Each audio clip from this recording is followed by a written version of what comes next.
Fred VanVleet is having a career year for the Toronto Raptors. But how has he been able to get even more efficient as defenses key in on him more and more? I'll show you how right now.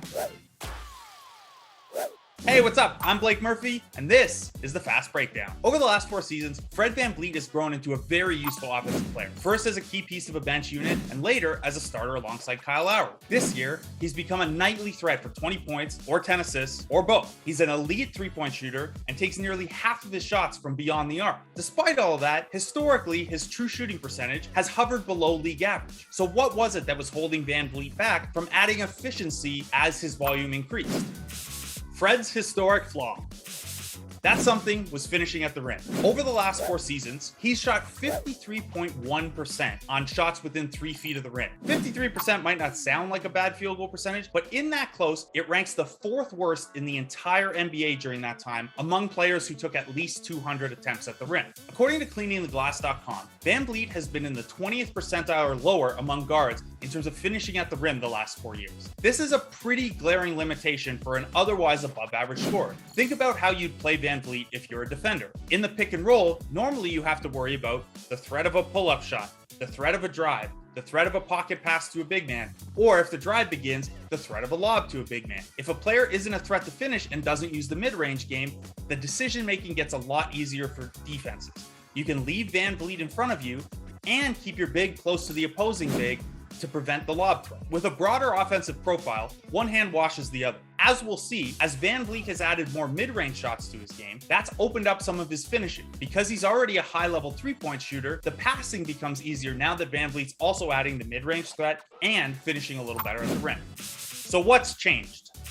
Despite being a strong pull-up three-point shooter, VanVleet has used the mid-range game very infrequently and very ineffectively up to this year. Even acknowledging that mid-range shots in a vacuum are sometimes inefficient, it's a really important weapon to keep defenses honest when you're going to have the ball as much as VanVleet does. Think of someone like Chris Paul. He's not a high-volume finisher, but because he's such an elite mid-range threat, when he does attack the rim, it's a harder thing for defenses to defend because there's the threat of both options. In terms of VanVleet's profile, he might even look to a guy like TJ McConnell from Indiana or Jalen Brunson from Dallas. Smaller guards who have used the threat of their mid-range game to open up opportunities at the rim that otherwise wouldn't be there for someone of their size and without elite athleticism. Whoever he's been studying, it's working. VanVleet's taking a larger share of shots in the floater range, in the shallow mid-range area, and in the longer mid-range area, or long two. He's still taking almost half of his shots beyond the arc, but when he gets inside the three-point line, it's much harder for defenses to know what's coming because VanVleet has varied his approach.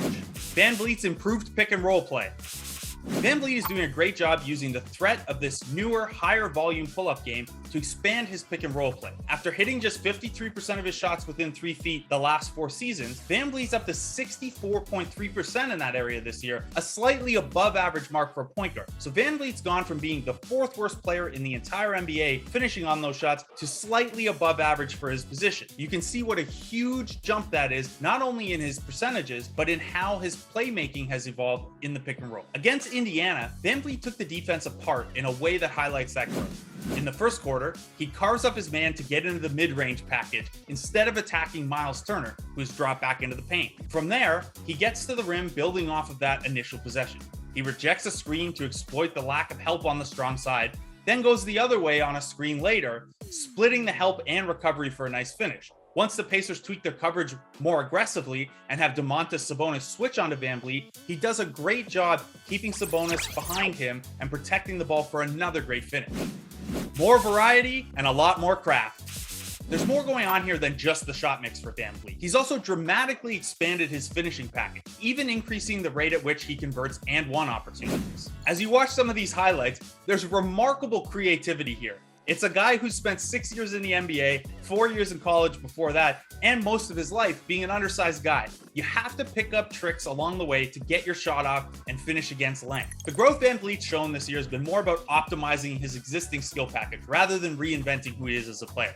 His usage percentage, assist percentage, free throw rate, and three-point percentage are all roughly in line with what we've come to expect from him. But his true shooting percentage has nudged up to above league average at pretty good volume. As I mentioned a couple episodes ago on the Fast Breakdown, VanVleet's numbers this year make a legitimate all-star case if the Raptors can nudge back above 500 in time. At the heart of this is dramatically improved finishing. So I'm sorry, Fred, but here's your credit. Improving your finishing has unlocked a new level for you and may see you suiting up in the All-Star game. I'm Blake Murphy, and this has been the Fast Breakdown.